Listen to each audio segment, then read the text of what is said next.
Whoa, what's going on, people? This your boy Sports Talk Q, and today I have some breaking news for y'all. So let's get straight into it. After 17 seasons, Alabama head football coach Nick Saban has decided to retire from coaching the Alabama Crimson Tide. So yeah, let's get into it.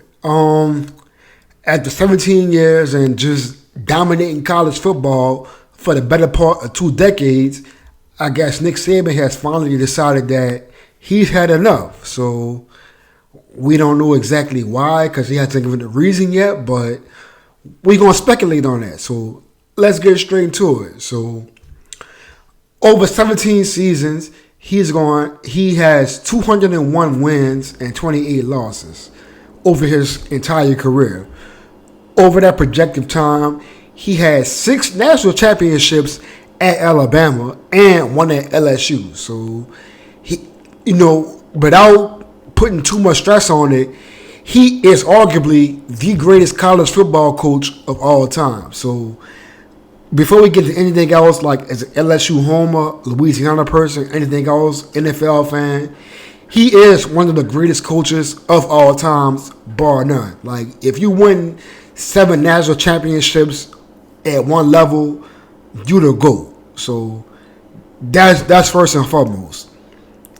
The second thing I want to get into is that the fact that for the better part of 2 decades, he's been at Alabama and he's restored that program. I don't want to say restored because Alabama has always been a elite type program, but he's restored that prestige to that program that they haven't had since like the late 70s going into the 80s. So like a lot of people from Alabama, they feel like they are relevant again, which they are, but they haven't had that feeling in about 30 years before him getting there. So that's another reason I feel like he's one of the best college football coaches of all time, because he restored that program to prestige and to prominence, and he brought multiple national championships to that program during his tenure. So that's why I feel like he's one of the best college football coaches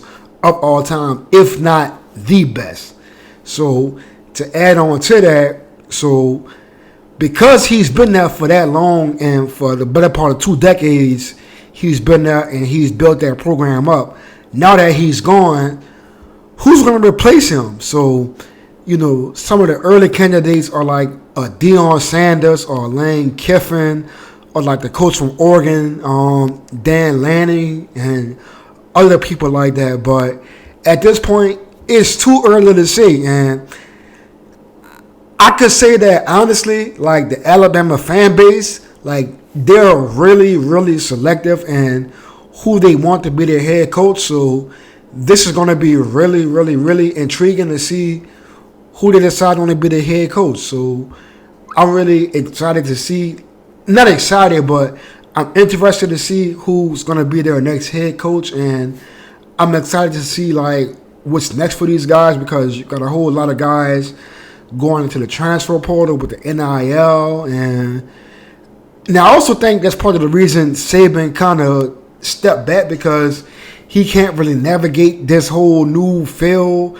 as much as younger coaches will or can, but that's something else. But again, I just feel like, like it's kind of crazy because it's the end of an era. So, with all that being said, like, I'm excited to see who's going to be the next coach at Bama. Like, give us your thoughts in the comments and all that other good stuff. So, and until next time, peace.